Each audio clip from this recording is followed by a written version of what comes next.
Welcome to the New Life Stories channel. We hope you will have fun with us. Enjoy watching. Time stretched sluggishly while waiting to be called to the doctor's office. During this time, I was chatting with my boyfriend, who was seriously worried about my health. There was a long delay, but even so, the pregnancy test was showing negative results. I was starting to think it was a cyst and was now sitting in the hallway of the hospital, waiting for the gynecologist to call me in for an appointment. Finally, the door opened. The previous patient left the office, and I quickly, having written to the guy that it was my turn, headed into the office. What was my surprise when instead of a female doctor I saw a man, and on the door of the office was a woman's last name. I would never dare to come to a male gynecologist. "Where is the doctor who is written on the office door?" I asked, embarrassed. "She's a little sick, so today I'm replacing her." Noticing my bewilderment, the doctor smiled good-naturedly. "What are you, like a little girl? Don't be shy. First of all, I am a doctor and must examine you. Take off your clothes." His words didn't help me much, and putting my purse on the couch, I slowly took off my shoes. It's not that I'm shy, it's just that I have a boyfriend. I don't think he'd be happy about it. "But he won't find out, will he?" he asked good-naturedly. "Don't tell him you've been examined by a man, that's all."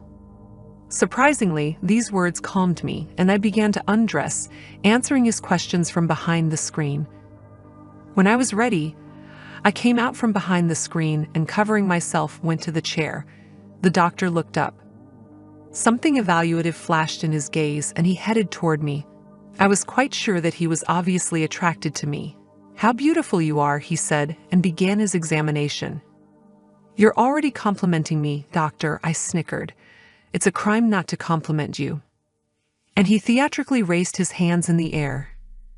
The examination continued as if nothing had happened, and I looked carefully into that broad, graceful face and caught myself thinking that he was damn good-looking. My thoughts slowly drifted from health anxiety to wet fantasies, and I forgot that I'd been shy only a minute ago. "The exam's over. You don't have a cyst, do you? You don't have to worry. It's just a bad cycle, more likely due to overwork. I suggest you get more sleep and you'll be fine." I nodded and was heading for the chair when he suddenly spoke. "You like the hell out of me, young lady. It's nice to see that," and he winked. "Is it so obvious? Believe me, you can see everything when you're lying like that." "Well, I liked you too, even if it's not obvious. And someone said you're a doctor first of all, not a man." I winked back at him. "I was a doctor a minute ago when I examined you, but now I'm a man." He smiled predatorily. "You're the last patient, so you can have a nice evening in a private office unless, of course, your boyfriend interrupts you." "He won't," I said happily and pressed my whole body against him, simultaneously undoing the buttons on his robe. "And where did you get all your embarrassment?" he asked, picking me up by the waist and put me on the couch. The examination had clearly dragged on and promised to move into something more pleasant. 20 minutes later, I told my boyfriend that it wasn't a delay and not to worry about me. "I'm staying at a friend's house tonight." I turned and looked at the office door. Something wild was pulling me back to the exam. Whether I went back or not is up to you.